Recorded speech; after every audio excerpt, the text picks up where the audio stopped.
بن حجر سے ہے، حدثنا بقیۃ بن الولید،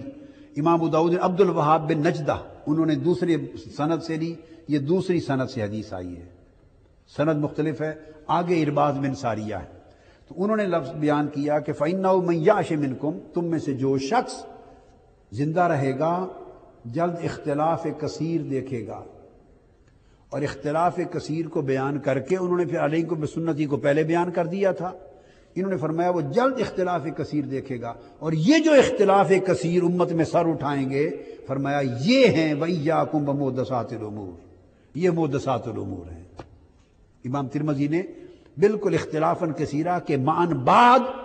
وَإِيَّاكُمْ وَمُحْدَثَاتِ الْأُمُورِ اس روایت میں اس سند کے ساتھ یہ ساتھ آ گئے، اس کی تعریف کر دی ہے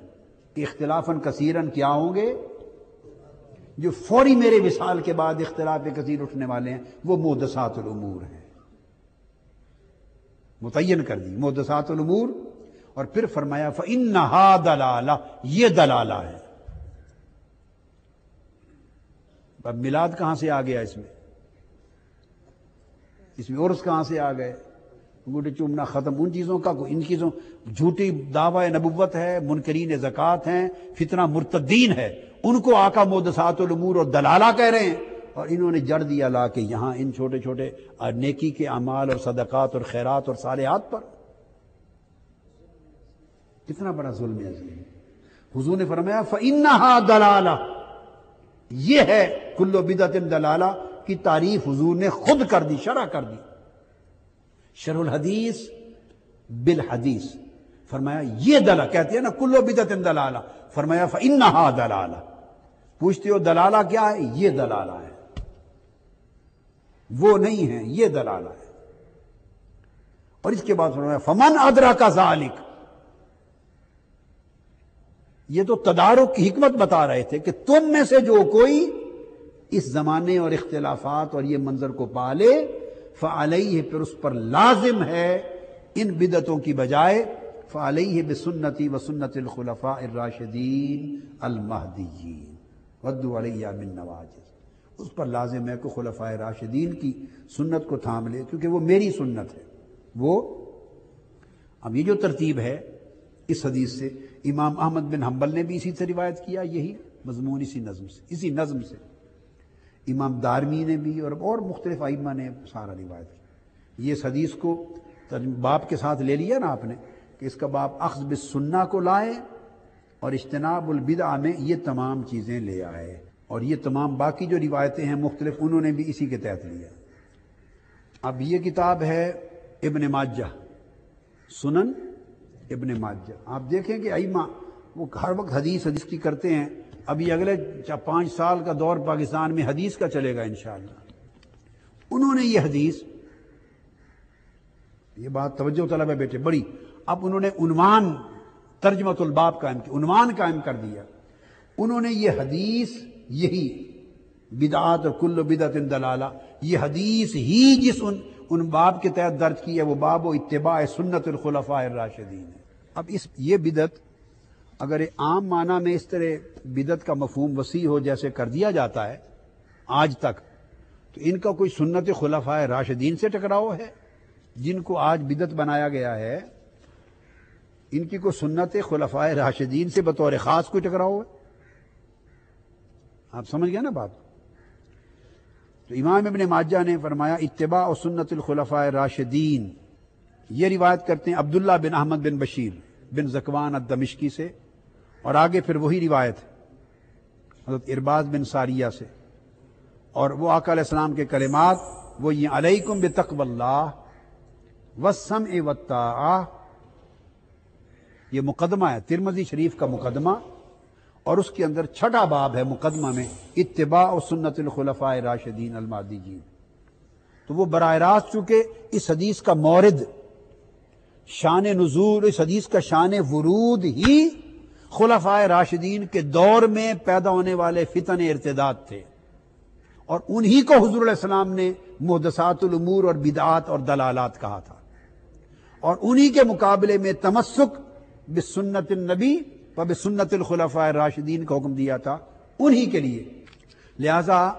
امام ابن ماجہ نے اس پوری حدیث کا جو پس منظر اور مقصود ہے، جو منشا ہے آقا علیہ السلام کا، جو بنیادی مقصد ہے،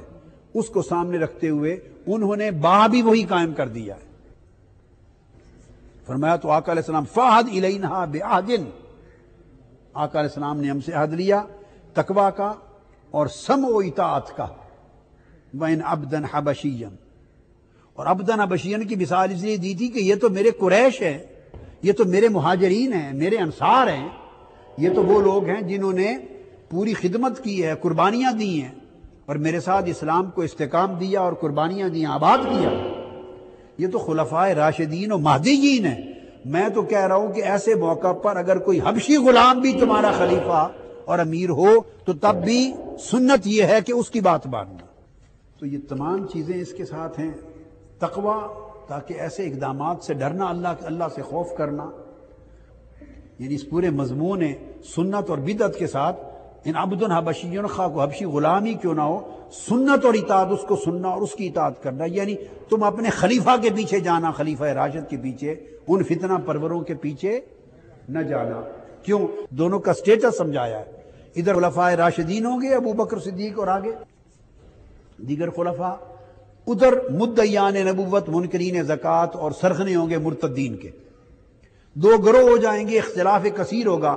تو دونوں کا سٹیٹس واضح کیا ہے، ان کو کہا ہے، ان کا سٹیٹس یہ ہے کہ وہ محدثات الامور ہیں، وہ کل محدثۃ بدعۃ و کل بدعۃ ضلالہ، ان کا سٹیٹس محدثہ ہے، ان کا سٹیٹس سنتی و سنت الخلفاء ہے، یہ میری سنت ہے۔ اس لیے ترجمۃ الباب بنتا ہے جو امام ترمذی نے کہا کہ التمسک بالسنہ یا لزوم سنہ و اجتناب البدع، کہ یہ بدعت ہے، یہ اختلاف کثیر کرنے والے مرتدین اور منکرین، ان کا فتنہ جو دین میں تھا یہ احدث فی امرنا تھا، احداث تھا، یہ فتنہ پرور، ان کو فرمایا یہ محدثہ ہیں اور ان کے فتنے، اور یہ محدثات الامور ہیں کل فتن۔